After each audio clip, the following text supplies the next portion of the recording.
All right. Well, welcome everybody.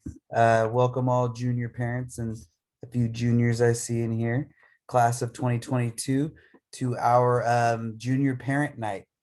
I'm gonna put up a slideshow. Hopefully I don't mess this up. Dope.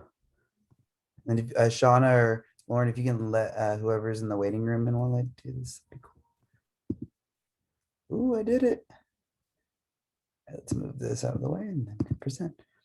So welcome class of 2022, as I was saying, to your junior parent info night. We're going to be myself, Mrs. Link, and Mrs. Shauna and Miss Shauna Holsey are here to present some information to you guys that we feel is going to be useful for you guys in the upcoming school year, your senior year. So we're all really excited for you guys and it's been really great to see you guys grow over the last couple of years, and we're excited to see you guys in your last year next year. So let me go ahead and show you guys the agenda. We're going to talk to you guys about graduation and college admission requirements, the University of California and California State University deadlines, as well as the requirements for them. AP exams will be discussed, community college application process, as well as the Common App will be talked about, SAT and ACT information for those that are interested in that, and financial aid and scholarship information is something that we will touch on as well today. And then we would ask that if you guys do have questions, to go ahead and put them in the chat box, and we'll answer them as we go. Okay, so we have some great news. We have been able to expand our counseling department. So actually we're going from just Mr. Jordan and myself to a total of 5 counselors. One of them will be dedicated just for 9th grade though, so that won't necessarily apply to our incoming seniors. But we have, as you can see up there, you'll see that we're adding Miss Holsey, who currently works in our CTEC Center. And then also another counselor, Mr. Diaz, will be joining us at the end of July. So until they are fully on board, go ahead and stick to the counselor you currently have. We're more than happy to help you. And if you have any questions or concerns with changing counselors, I know that this class in particular has had a lot of changes in the counseling department over their 4 years with us. So we're totally open to making things work for you.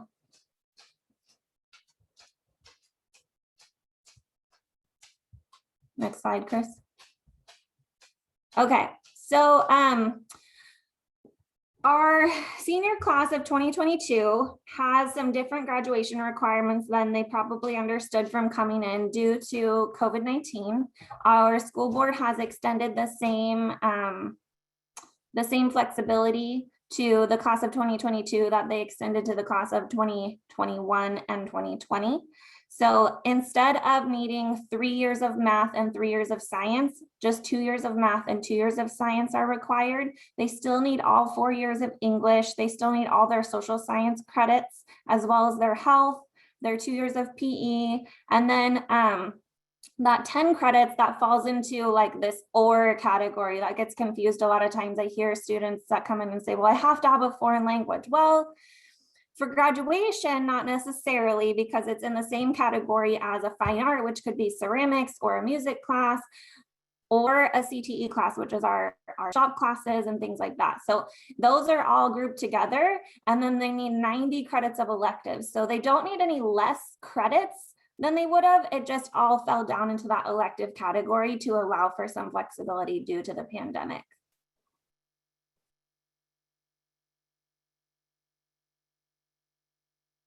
So here's where it gets a little confusing. So we talk a lot about A through G requirements. Now these are different than our graduation requirements. Some of them do align, and we tried to do that in order to make as many students as possible eligible to apply to 4-year schools in California.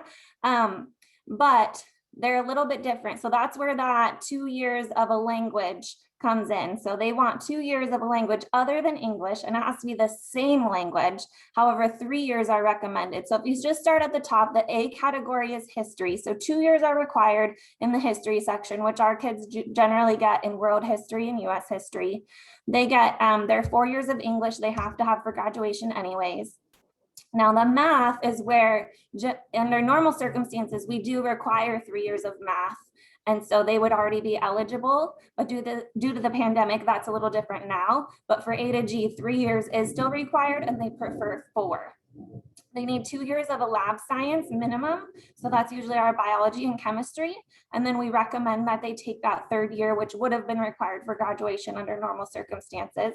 And then I already talked about the language other than English. They need a visual or performing art. So those ones that are grouped together in our grad requirement, they need to kind of break those up in order to be A to G eligible. So they do need a visual performing art, could be an art class, a ceramics class, a music class. If they've done some of our CTE classes, I think technically can be visual performing arts. You just really need to ask us. And then the G is just one additional elective in, on top of all those requirements. So something else that was a college prep level class.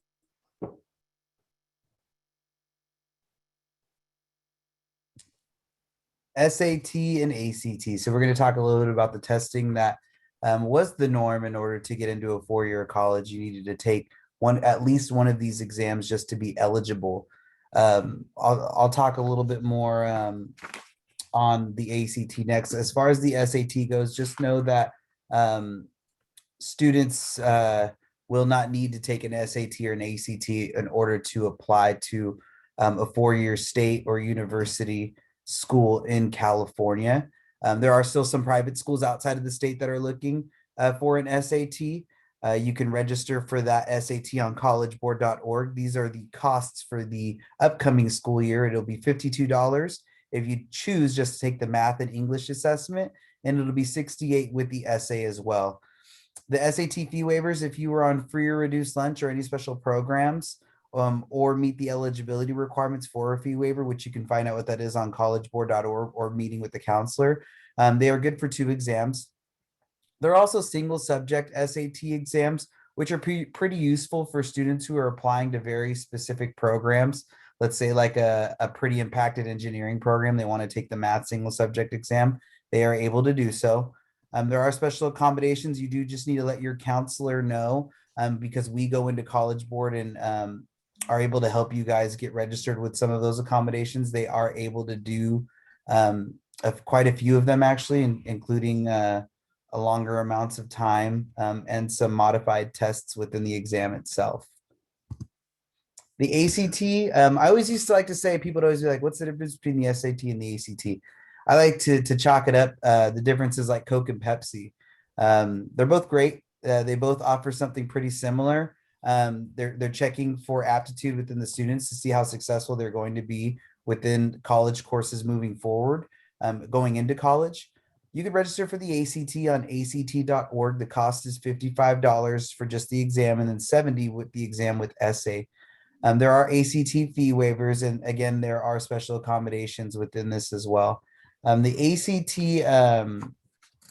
I would say that I always tell students that if you plan to take the exams, if you do plan to take them, just to make sure that you take at least one of each. And the reality and the reason of that is because a lot of students I've seen take the SAT who do fair in it can take the ACT, and sometimes they score even better, and vice versa. So if a student tests in the ACT and scores fair in it, they can probably get even a higher score within the SAT. It's not a guarantee, but I have seen it happen with quite a few students. So it's important that if you do plan to take them, that you take at least one of each. That's always the recommendation.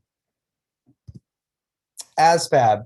So the ASVAB measures your strengths and weaknesses and potential for future success. This is a test that's we do through MEPS. We've done it every year for the junior class specifically. We do have a test that's upcoming, and I'll talk a little bit more about that.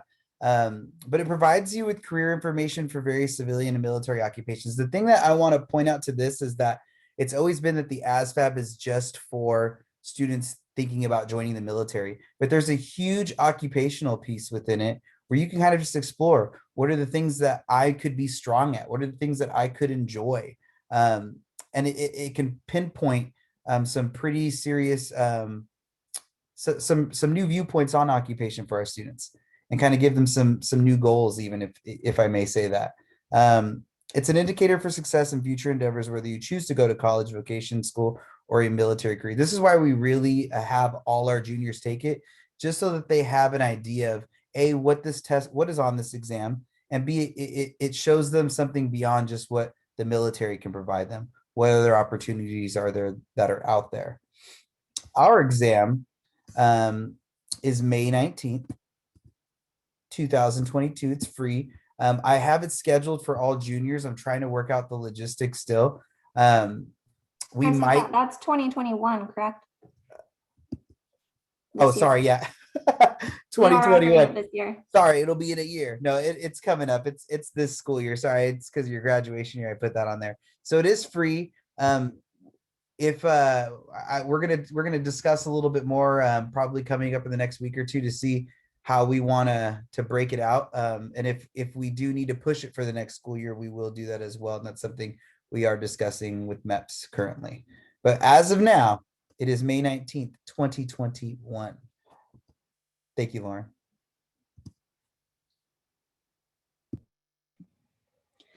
All right, so California State Universities, this is one of the main two systems of universities in California. These are public schools. I believe there are over 25, I think it's 26 campuses. So some of the close ones to us are Sac State, Chico State, and Humboldt State. The applications open in October and close in November. And the application for them, it's one application, it's sent to all the different schools that you select. And something that's different than the UCs is there's not going to be any essay requirements unless you're applying to the early opportunity program or education opportunity program with the CSUs. As it says on there, you have to meet the A through D requirements, 2.5 minimum GPA usually, and then you do have to take the SAT or ACT on a typical year, but that is suspended for now, as Mr. Doran mentioned, and it's all an online application. And so the other university system in California is going to be the University of California. And one thing that's really different between the two is the CSUs are often seen as more, what's the right word? I wouldn't want to say practical, but more hands-on learning, whereas the UCs are more research-based and theoretical. So you won't usually get like teaching credentials from UCs or anything that will directly go into a like occupation right away. And so they're a little bit more, their requirements are a little bit higher. So their GPA is 3.0, and they also have the ACT and ACT, but suspended this year. And they also have essays. So they're called personal insight questions, and there's 8, I believe, you can pick from. They open on November 1st and close on November 30th. So there's only a month application window, and it's similar to the CSUs, where it's one application and then you select the schools you'd want to send it to. A couple things as well, you guys. Some people like to ask, like, and Shauna described it greatly, like the difference between the CSUs and the UCs, and well, UCs must be better because they have higher standards. But the reality of it is that there's just fewer schools, so you kind of have to raise those requirements for students to get in, and they are different in the sense that one does focus a lot more on the research and analytical piece, where one is more practical. They used to say that the CSUs is the how and the UCs are the why. So in terms of studies, so just something to think about for you guys as well. And although it says that the application is open from November 1st, November 30th, you can actually go in earlier and look at the personal insight questions as early as August. So something to think about for you guys. So before I talk about the California community colleges, I just want to touch on, I know we have Ms. Kieser in here tonight, and she is our director of our career technical education and college program, that new center that they have that they kind of sectioned off part of the library for. It's really nice. But she and her staff will be organizing more college visits, whether they'll be in person or virtual, kind of remains to be seen. We'll see how things kind of progress, but that is something that you're going to really want to follow, because what you want to look for in a college is what feels like a good fit for you, right? What has your program that you're looking for, but also what feels comfortable. And so getting more exposure to those schools that you think you might be interested in can help you either rule in or rule out some of those possibilities. So stay tuned and pay attention to those CTEC messages as they come out. They come out on social media, and also I think in emails often, probably in our school bulletin that's being announced every morning as well. So if you have some schools you think you might be interested in, definitely utilize those opportunities to access that CTEC program to learn more about them. And now moving on to the community college system. So we have different kinds of programs within that system. So there's lots and lots of options as far as location within the California community colleges. We have, quite a few even within drivable distance from where we live here in Wheatland, Plymouth Lake, Yuba County area. They offer two-year degrees, so you can get an associate's degree. You get associates of arts or science. You can get a certificate in different career areas, which would allow you to, begin working in your field a little bit faster generally. And then also, if you, are looking to stay closer to home or save a little money, you can transfer to those four-year colleges. You can do some of your program at Yuba College or Sierra or ARC, and then transfer to one of the UCs or CSUs or another four-year school. These are some of the certificate programs offered just right at Yuba College. They have some really great ones. Vet Tech's really popular. Their nursing program is really, really good. I know that they have a welding program that we articulate with. And so some of our kids that are in our welding program actually get some of those credits. So they would be a little bit ahead starting that program. So just depending on what you think you might want to do after high school, these may be good options for you.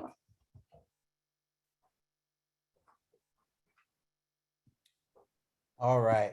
So for those of you that are applying to our prestigious California and some out-of-state private colleges, as well as even some out-of-state and universities, you are going to go through what's called the Common Application. So when going on their website, a lot of them will have a link. A lot of those schools will have links to the Common App, which is where you will fill out information.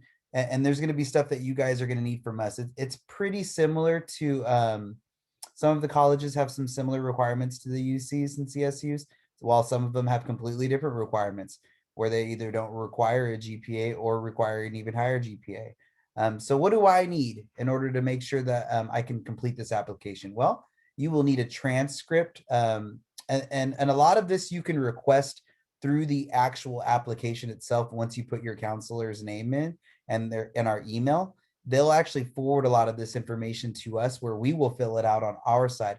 However, there are some schools that will require you to get some of this information, which you can come in and see a counselor and we can provide this info for you. So transcript, a letter of recommendation, a list of your extracurricular activities. So sports, leadership, whatever it is that you do, if you volunteer at your local church, if you work, these are all great activities. Test scores, SAT and ACT for those that require them. Parental information is going to be required for a lot of them as well. Educational background, occupational information, employer information, etc. And application fees do vary. And why I say that is there's a couple things. If you're eligible usually for free or reduced lunch, you can get your application fees waived through the Common Application.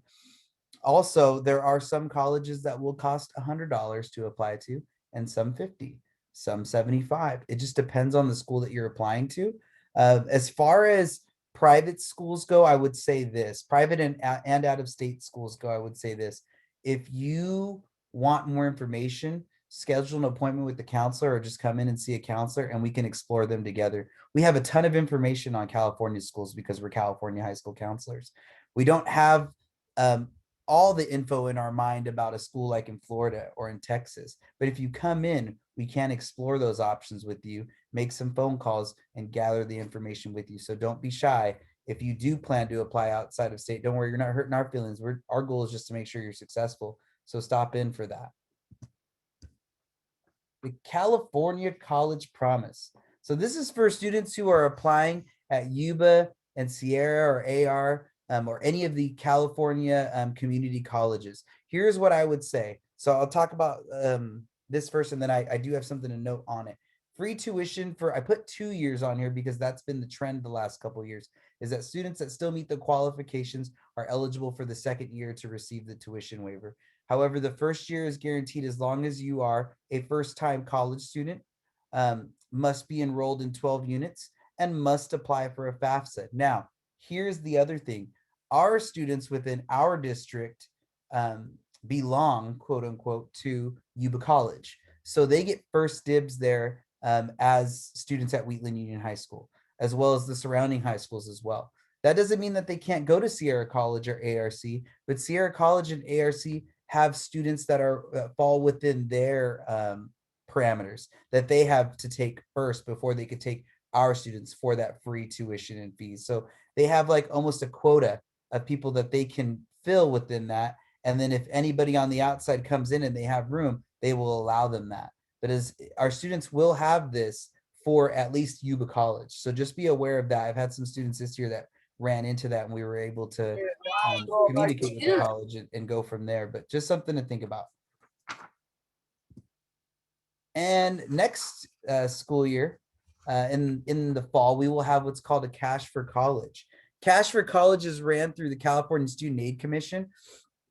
And the reason why we believe that you should attend is that it helps you complete the FAFSA. So the FAFSA, we'll talk a little bit about that, but opens, oh, we don't have it on there. I'm going to talk about it right now. So the FAFSA opens on October 1st. So October 1st for your seniors, well, there'll be seniors in a couple months. Your seniors is when FAFSA opens. We recommend that they apply earlier rather than later. The March 2nd deadline is a big deal because financial aid is first come, first served. You don't know what you're eligible for until you apply and the college tells you. Cash for College workshops, which will happen in the fall, can help you make sure that you fill it out correctly and can even do a little small audit of your FAFSA if you've already turned it in. So it's a great opportunity to make sure that you did everything correct so nothing holds up your students' financial aid moving forward. We'll be sending out bulletins and posts on it, so just be aware of that. But it is definitely a great resource for you guys. All right, scholarships. So say you go to Cash for College and you do FAFSA, but maybe what you're going to be getting in grants isn't going to cover what it's going to cost to go to school. Scholarships is what's going to help close that gap. It's free money. It's not loans. You're not going to have to give it back once you're done. And there's so much money out there. We want to make sure that Wheatland High School students are really getting like exposed to all of it and also have the support to work through the application process. So usually there is an application. Sometimes they require an essay, which can be a huge discouragement for students. But the good part is once you have one scholarship essay, you can really adapt it and kind of morph it to the next scholarship essay. So the first application is really going to be the hardest. And after that, you're going to be able to have kind of at least an outline to go from for the next one. And it's never really too early to start thinking about scholarships. As your students are working through the summer, starting to think about their senior year, it wouldn't hurt to maybe start writing out some of these things. It's sometimes, especially for young teenagers, it's hard to talk about themselves. And that's what scholarship essays are asking you to do. Maybe, why do you deserve this? Or what have you experienced? Or what have you learned? So as they're going through their summer, I would really encourage you to encourage your students to start thinking about how they can start writing these things into words. A lot of the time, students might be focused more just on local scholarships, which are typically just during the spring semester. And yes, they are local. There's less applicants, less people to compete against, but they're usually smaller scholarships, which are great, and they add up and everything helps.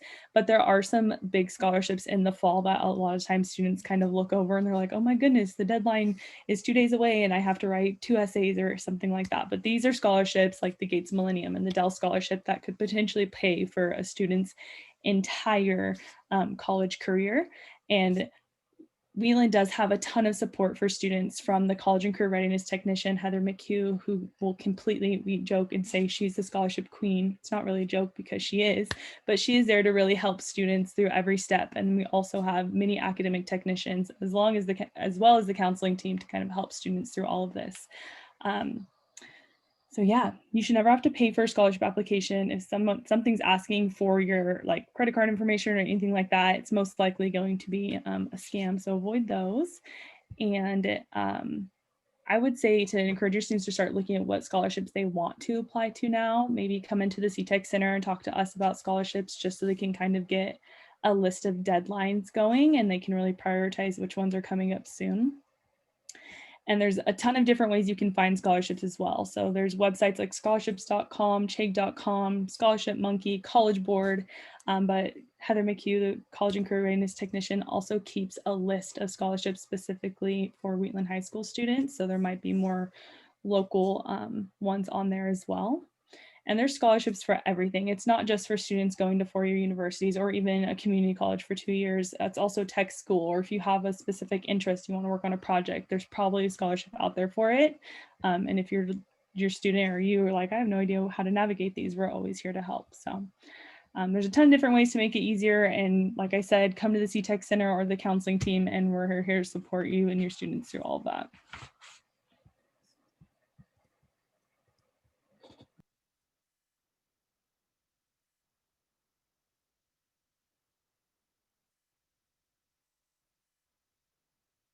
Go ahead, Lauren.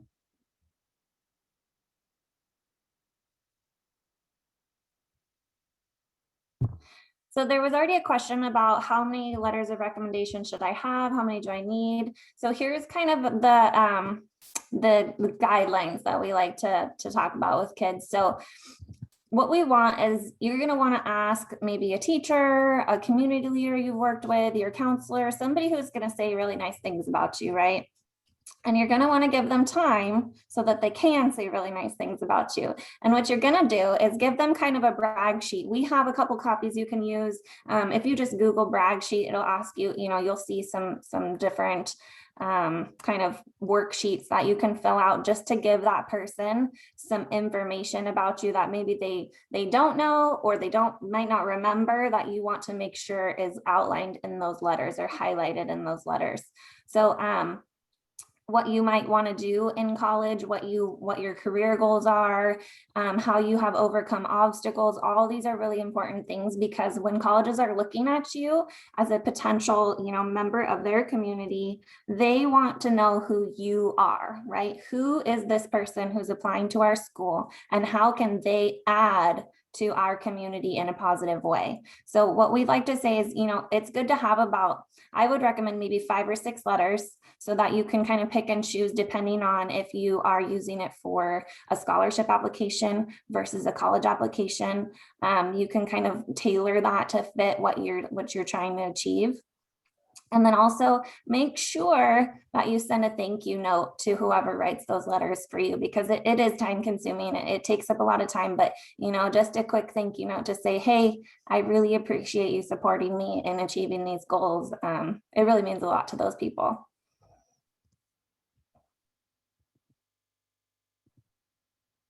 All right. So to conclude, we have unlocked for all of your students to be able to review their transcripts.